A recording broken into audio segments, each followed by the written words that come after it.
Today, we've got a fireman who probably needs to spend some time actually on fire, the secret V12-powered BMW M car, a Mustang that isn't a Cobra R but definitely does look like one, and some doom and gloom about Need for Speed. Welcome, everyone. Back to Vroom News.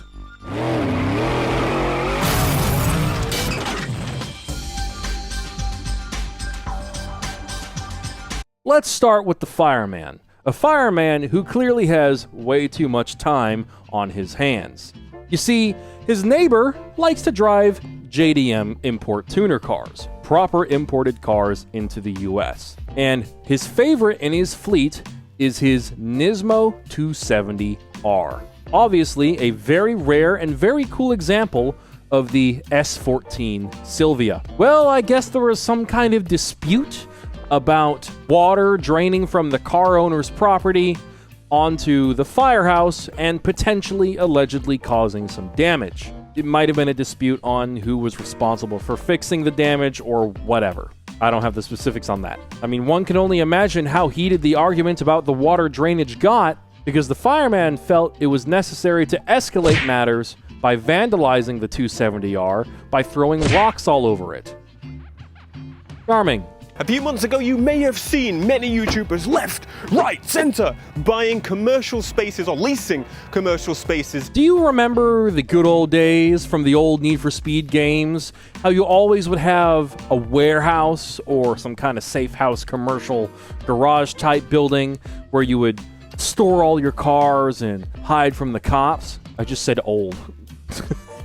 We're talking about games from like 2003 to like 2005 or 2006.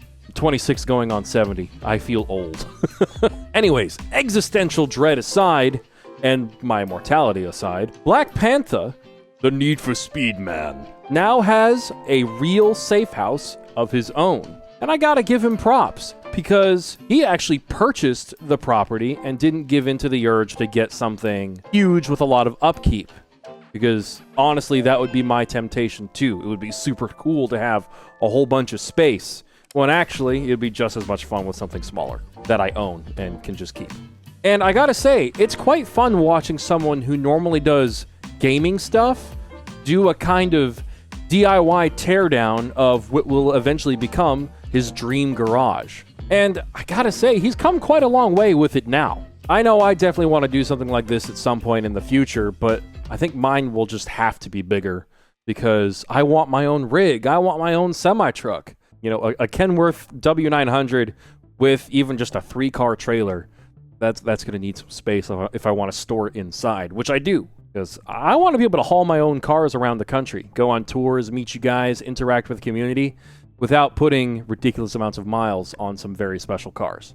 I'm all about daily driving and doing all that sort of stuff, but 1,000-mile road trips is tough on any vehicle, except for a semi-truck. So what do you think of this kind of fairly recent trend of automotive YouTubers all getting these commercial properties? Is it silly? Does it take away the relatability? Is it fun to watch? Does it ruin it? Does it kind of make you back off a little bit? Like, how does it affect your ability to enjoy the viewing experience? Do you go, yeah, I'm rooting for my favorite YouTuber's success and I want to see them grow? Or it's like, it's cool they did this and I'm happy for them, but they're not like a regular person anymore. I'm just parroting what I've heard and what I've read, I should say.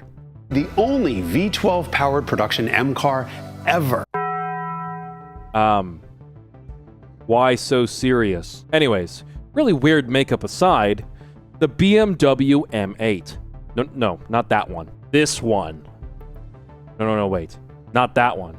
This one. Yeah, just ignore the CSI badging. So Haggerty put out this really, really cool video about the history of the E31 8 Series BMWs and how we did sort of get a V12 powered BMW M car. You see, when most people, well, actually this is quite niche, so it's so I should say, for those of you who are in the know, will picture this car if I say V12 powered BMW M8. This is the E31 BMW M8 prototype, a manual, rear-wheel drive, 600 plus horsepower, V12 powered BMW M car. An enthusiast's dream, which unfortunately gets interrupted, woken up from, by poor E31 sales and an astronomical projected price tag should a car like this go into production. So unfortunately, this version of the E31 M8 died before it could ever go into production. It was dead before arrival, which is a real shame because it would have been powered by the very same S70/2 V12 that was used in the McLaren F1. This car would have been BMW's equivalent to McLaren's F1, Ferrari's F40, Mercedes' CLK GTR, or Porsche's 911 GT1, Lotus's Elise GT1. Imagine if they had built this V12 powered car and then, just to go even crazier, actually have a motorsport program for it. Could you imagine how amazing this car would be if it had like a GT1 motorsport style program? You just know we're in the dark timeline because that didn't happen for us. BMW didn't notice that in its customers' minds, an M badge actually signified a BMW flagship. But all that said, apparently the BMW 850 CSI was put together by BMW's M division. They did a whole bunch of tinkering with the engine, squeezed out some more power, made it a little bigger, and according to the registration in Germany, at the very least, an 850 CSI on paperwork is actually an M8, irregardless of the badging. Neat! And I gotta say, the S70B56 in the 850 CSI is a really cool engine. Really cool engine, man. It's too bad that the E31 didn't sell well enough to warrant the true M8, but still cool nonetheless, and it's neat learning new stuff about BMW, at least for me. But I will say, I can't tell if it's a sporty car or a full-blown sports car or a luxury car or a nerdy car, if it's like some kind of GT car. I'm not sure who the 850 CSI is for. And maybe that's why it didn't sell very well, because it's not obvious.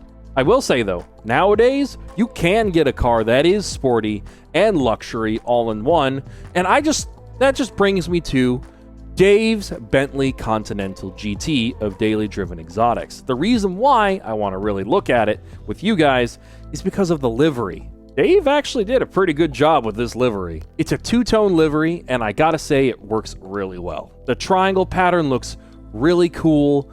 He chose a great shade of yellow. I really like yellow cars, but a great shade of yellow. And I think after this video, they actually switched the wheels around so that the yellow wheels was on the gray side and the gray wheels were on the yellow side, which I think was a great choice. That looks super cool. Makes them really pop. That nice contrast. Script says, chef's kiss. Mwah. I love cool car liveries. In a day and age where everyone seems to want their cars and everyone else's cars to be kind of minimalistic, you know, very, very clean and very simple. No flashy liveries, no crazy body kits, just a couple carbon lips, some nice performance mods, some nice wheels, and that's it. For some reason, that's the standard now. Oh, and an exhaust, too, if you're not in California. But, you know, cars at one point in time were an expression of the owner, the driver. And if your car is just a few carbon lips, wheels, and an exhaust, and you don't push it further than that, so long as budget's not the issue, what does that say about you? Just kind of makes me think of that episode of Fairly Odd Parents, where everyone is just a shade of gray and they're all just a bunch of blobs with no unique qualities. Be adventurous, use crazy colors, use liveries, use body kits, do something that shows everyone the car is yours. Do something, even if it's a subtle detail. Don't do the simple stuff. Unless if it's a daily, then I kind of understand. And hey, in case this is the reason why, if budget's an issue, I understand. Being a car guy in this economy, it kind of sucks, gotta be said. I do like the 33 on the grille mesh. I think that's a really cool touch. It's kind of like an homage to classic race cars, like from like a century ago, pretty much. I really like having those sorts of numbers on the front grille. I think since the grills on modern BMWs are so huge, I feel like people should be putting racing numbers on all of the modern BMWs. Like, it would make perfect sense. The Bentley itself isn't my style, but if I had one, I'd definitely go for something like this. I love it. Though, I'll be honest, I am more going to be going for a supercar at this kind of level or price point. Like a 570, a Huracan, something like that. I've never been a big luxury guy. I just don't need a whole bunch of comfort when I drive, which is good because I drive American semi-trucks. And all the Scania guys are going to tell me, American trucks are garbage and you don't like quality and you're decades behind, which I'm sure is true, but I don't care. Give me that Kenworth. Now, a word from our sponsor, but not really. Vin Diesel Fuel, or whatever the heck this AI crap is. I'm not sponsored, but just watch this. It's cursed. I live my life a quarter mile at a time to the 2024 edition of Vin Diesel Fuel. It's a high-octane boost infused with the essence of unstoppable momentum. It'll never let you down. I love how disappointed The Rock looks. This drink is your perfect partner. So, crack open a can. I'm sorry. I suffered through it, so you had to suffer through it. I wasn't doing that by myself. This might be the most forgotten Mustang of all time. Mustangs. In particular, this SN95 Cobra. This 4-valve powered classic Mustang will make you think of, I would assume, Boosted GT and his yellow car from the old days with the old body style, and the Cobra R, leaving you confused because if you're like me, you've only ever seen that spoiler on one of the red Cobra Rs. I just wanted to include this car really quick to see if you guys had ever heard of this, and to also ask, do you consider the S197 Shelby GT500s Cobras, or what about the S550 GT500 or the GT350? What constitutes a car being worthy of the Cobra moniker? Need for Speed is dead. Again. And should they even bring it back? I feel like EA has forgotten how to cater to the Need for Speed fandom, if I'm honest with you. They just seem to be really, really good at killing studios for no good reason. They like to blame the studios for their mistakes, basically. This is kind of the obvious consensus. The modern Need for Speed games of late are a weird mixture of hey fellow kids energy and lazy nostalgic fan service with terrible, absolutely freaking terrible, abysmal, staring in the face of Cthulhu level, brain cell killing writing. I'm getting upset just thinking about it. Like, just merge with Disney already. You're already perfect for each other. You're like the gaming version of them. It's weird. Well, actually, you're kind of competing with Ubisoft for that, to be honest. I honestly think the next Need for Speed game, if there is one, which I'm sure there's a good chance there will be, it needs to be something we've never ever seen before in a Need for Speed game. Something completely out of the box, which is fitting since you killed Black Box. EA, you dunce. Get your storytelling on the same level as something like Red Dead Redemption 2. Maybe let the characters actually get out of the cars and walk around or something. I know, blasphemy, but you need to do something new.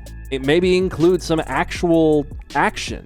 Not necessarily to the level of GTA or anything like that. Like, you can keep the guns down to a bare minimum and just have like a few fights in there, or like running scenes, or just the ability to walk around and interact with the world. Maybe make it like an RPG or something where you can interact with people and have relationships and recruit people to race with you and stuff. And just let the characters be regular people, normal people, not people with cyberpunk clothing and people with brightly colored hair who speak like a Redditor or a Twitter user, pretending to be social. The characters in Unbound were absolutely awful.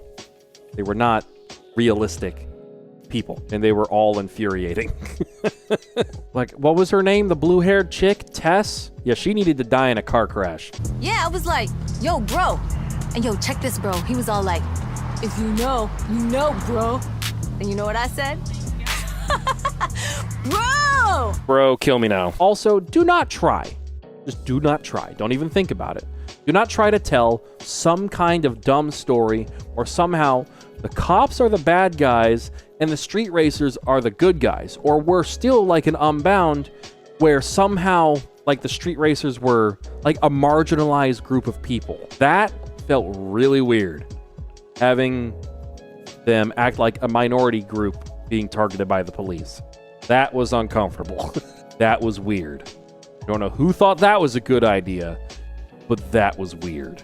That's a brief glimpse into the fact that these people making these games might be just a little bit out of touch. Better yet, let me write your story.